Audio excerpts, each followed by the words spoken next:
There are a lot of different aquarium plants that you can add to your aquarium that are really going to make it look absolutely beautiful.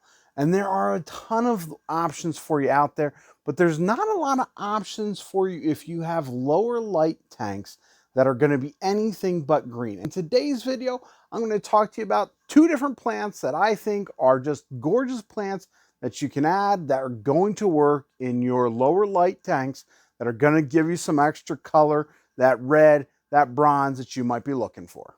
Probably most of you guys are familiar with Amazon swords. If you go to any pet store that sells fish, that sells aquarium plants, they pretty much all have Amazon swords. Well, there's a lot of other sword plants out there that make a great option for you.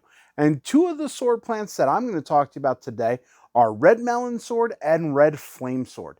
And both of those plants are really going to add some color and make your tank pop. Both of these plants are a crown plant. And what that means is that all your leaves are going to be growing up from one central spot, and all your roots are going to be growing down from that same central spot. And the way these plants grow is every time a new leaf grows, it grows from the inside, and the outside leaves get farther and farther, and they continue to grow bigger and bigger. So you'll have a new leaf come up in the middle, and those old leaves get bigger as they continue to grow out. Both of these plants do really well in some more of acidic water, probably around that 5.5 to 6 range at the extreme end, up to about 7.5 for your pH. So anywhere between 5.5 to 7.5 pH. If you're in that range, sword plants are going to do well for you.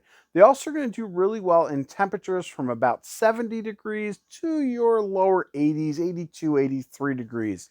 Both of these plants are going to be heavy root feeders. So you're going to want to either have some type of planted substrate, or you're going to be adding some root tabs to your substrate, and they'll go for a while if you're not adding those things. But in the long run, to really get the best look at them, to get the best growth out of them, and to keep them healthy, you're going to be making sure that you're adding those nutrients into your substrate that you have, or make sure that you have a substrate that already has lots of nutrients in it. A lot of times when you go and look for these plants online, you will often see them mislabeled. So I really want to help you guys understand which plant is which and be able to differentiate between the two. Before we get into the differences between these two plants, if you're finding this video helpful and enjoyable, go ahead and hit that like button so it can be shared with more people. Now, between these two plants, the red flame sword and the red melon sword, the red flame sword is the bigger of the two. And the red flame sword will often grow up to about 18 inches in height. It's a pretty large plant. It's going to, in a larger aquarium, it's great as far as maybe a main focus in your aquarium, or it could be something that is in the background as a plant. It really is an absolutely gorgeous plant. The red flame sword is going to have all of the colors in those leaves. They're going to have those reds in there, the bronze colors, the green, and they're all going to work integrating with each other. And they're going to end up looking a little bit like flames, which is where it gets its common name from, the red flame sword. On this plant, each one of those leaves is going to get that color.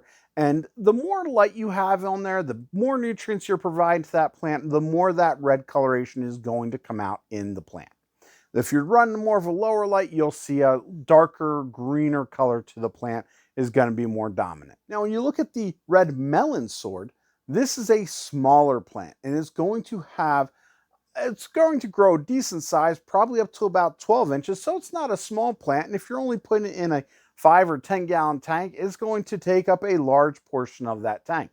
If you're going and putting it with a bigger tank, it really does well as kind of that mid-ground plant. Now, when the red melon sword is growing, what you're going to see is in the middle of that plant, you're going to get those red leaves. And then as those leaves are getting older and they start to move towards the outside of the plant and they're getting bigger, they're actually going to change from that red colorization to the green. And so you have both of those colors in this plant all the time. It's going to have the red in the middle, greener on the outside, and it really is an absolutely lovely plant. Typically when you get your sword plants, they have been grown immersed and not submersed, which means they've been grown out of water. And the leaf shape and color is going to be very different when it's grown out of water versus when it's grown underwater. The leaves when you first get your plant are going to be a rounder shape. They're going to be more green than that red. But as you grow them underwater, you're going to see the leaves starting to change, and those old leaves will die off and the new leaves will start to grow. The new leaves are going to be more of a narrow leaf, but they're going to be much longer. And as they get bigger, those leaves are going to go broader and broader. There are two ways to propagate this plant. The first one is this plant will send up different shoots that are going to have flowers that are going to grow on it, and it's going to actually start growing small little plantlets off of that shoot. You can wait till that shoot grows up. It's going to probably get above the water when it starts growing those flowers, starts growing those other plants, and then as it's getting bigger and bigger, that plant will eventually come back down, or you can cut that plant off of the runner and go ahead and plant that yourself. The second way to propagate this plant is to actually remove the entire plant from the substrate, and you can actually cut these plants right in half, making sure that you have some of those leaves and roots on one side and leaves and roots on the other side, and you split it right in half, and you can replant them.